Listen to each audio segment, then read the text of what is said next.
kata-kata yang mendasar yang boleh saya sampaikan, fun.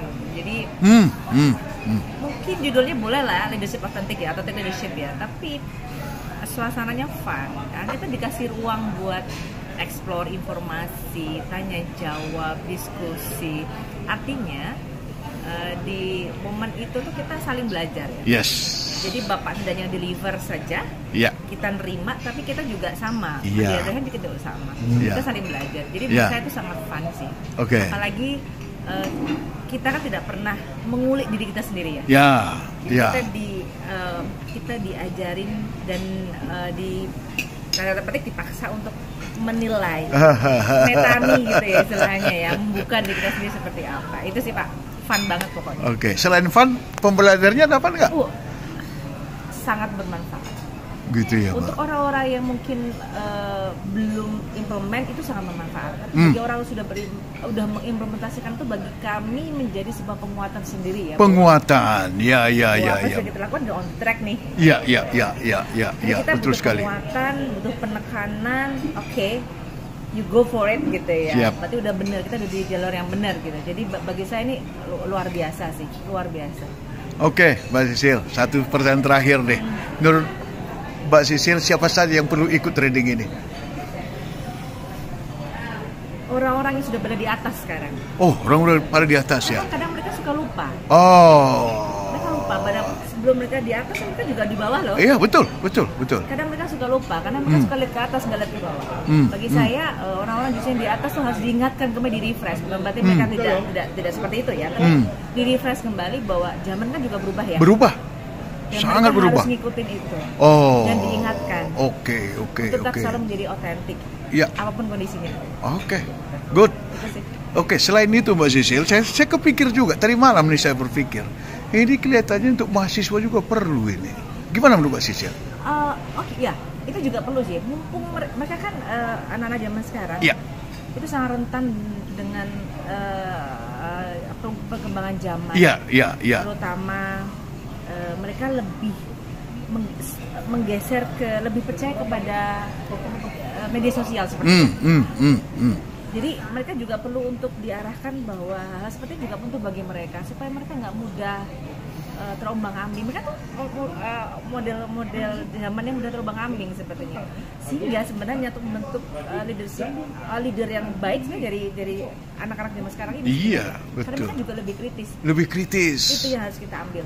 Dan mereka adalah calon pemimpin masa depan, kan gitu kan? Benar. Jadi perlu banget, mahasiswa juga perlu. Anak muda dan orang yang sudah tua di atas juga perlu. Gitu. Terakhir sekali Mbak Sisil. Apa himbauan Anda? Kepada semua orang. Ikutlah training ini. Karena ini adalah fundamental dan basic dari semua hal. Kita tidak hanya menjadi leader buat di organisasi, leader buat di sini juga perlu di keluarga, di masyarakat, di lingkungan sekitar. Dengan begitu kita bisa mengeluarkan hal-hal baik. Autentifikasinya kita bisa nular ke orang-orang. Seperti itu sih. Wow, terima kasih banyak Mbak Sisil ya, luar biasa. Maaf ini sudah mengganggu makan Mbak Sisil. Lanjut.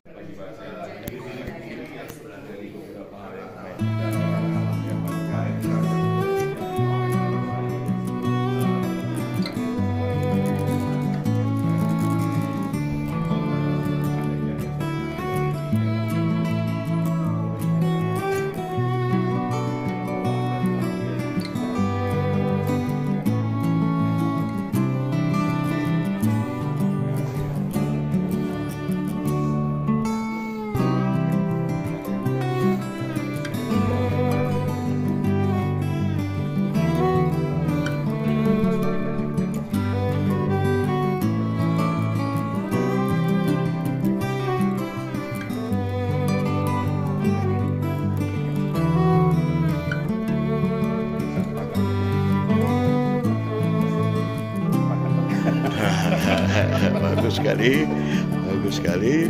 Silahkan langsung gantian kalau sudah.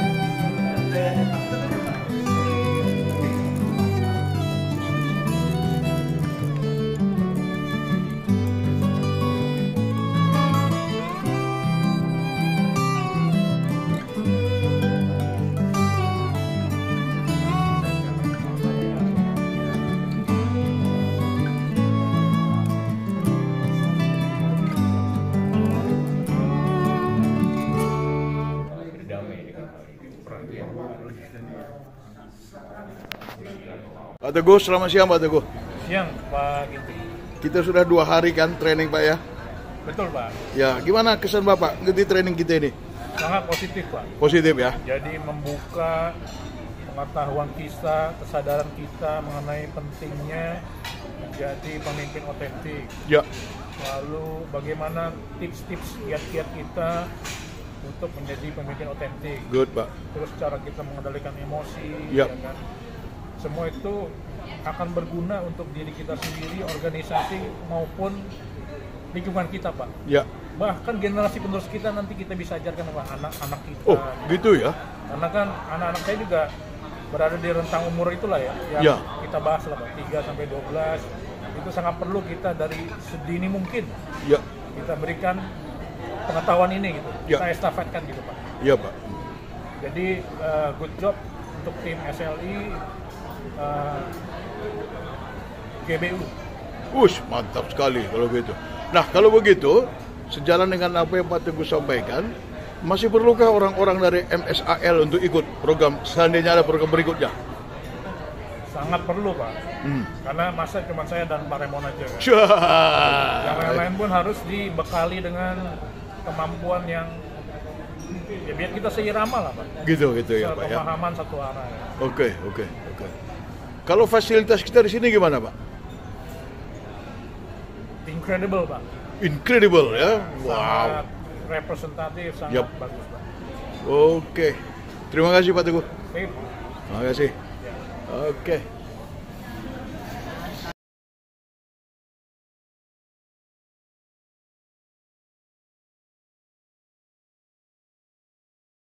Mbak Yuni, dari semua training SLI yang lakukan, dibanding yang sekarang ini, apa kelebihannya yang Mbak Yuni lihat?